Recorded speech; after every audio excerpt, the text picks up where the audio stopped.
উগ্রবাদীদের হামলায় ২০২৫ সালের ১৮ ডিসেম্বর রাতে পুড়ে ভস্মীভূত হয় বাংলাদেশের অন্যতম প্রধান গণমাধ্যম প্রথম আলো ভবন।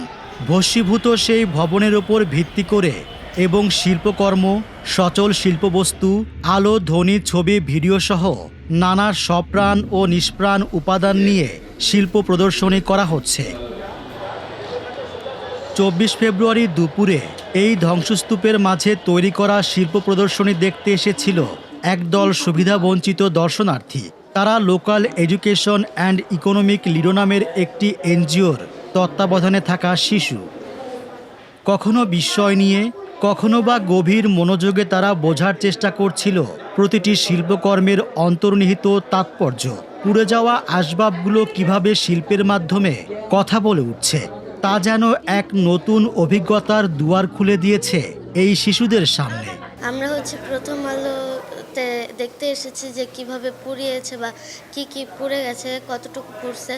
এখন আমরা এসে দেখছি যে একটা রুম পুড়ে গেছে, একটা বড় দানবের স্ট্যাচু রাখা আছে এখানে। আমার অনেক আগে থেকে ইচ্ছা ছিল প্রথম আলোতে একদিন ঘুরতে আসবো, দেখে যাব কেমন।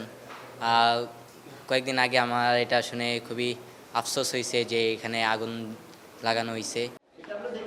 এনজিওটির প্রতিষ্ঠাতা জানালেন, কেবল দেখার জন্য নয়, বরং ধ্বংসস্তূপ থেকে সৃষ্টির যে ফিনিক্স পাখি জেগে উঠতে পারে সেই জীবনবোধ শিশুদের ভেতরে গেঁথে দিতেই এই উদ্যোগ। এবং আমরা যে সমস্ত শিশুদের নিয়ে কাজ করি তাদের মধ্য থেকে আবার একটা জার্নালিজম টিম আছে, যারা জার্নালিজম করে তাদের অধিকার নিয়ে কথা বলার জন্য।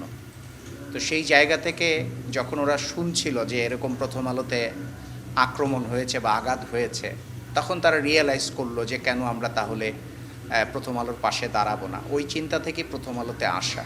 এবং আমরা জানি যে মানুষের অধিকার প্রতিষ্ঠায় প্রথম আলো বহুদিন ধরে দেশে কাজ করছে এবং এই ধরনের প্রতিষ্ঠান টিকে থাকুক সমাজে এবং সমাজের দর্পণ হয়ে নিপীড়িত মানুষের পক্ষে কথা বলুক, যেটা বলে যাচ্ছে এটা আমরা চাই। সেই জায়গা থেকে আমাদের ভাবনা আসছে। প্রদর্শনী শেষে শিশুদের সাথে আলাপচারিতায় মেতে ওঠেন প্রথম আলোর ব্যবস্থাপনা সম্পাদক আনিসুল হক। তাদের সাথে গল্পের ছলে তিনি তুলে ধরেন অন্ধকারের বিপরীতে আলোর গুরুত্ব, উদ্বুদ্ধ করেন প্রকৃত মানুষ হিসেবে গড়ে উঠতে।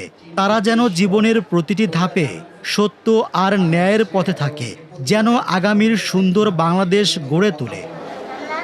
শিশুদের এই শৈল্পিক সফরকে স্মরণীয় করে রাখতে তাদের হাতে তুলে দেয়া হয় শুভেচ্ছা উপহার। ধ্বংসের বিষাদ ভুলে একচিলতে হাসি নিয়ে ফিরে যায় আগামীর কারিগরেরা।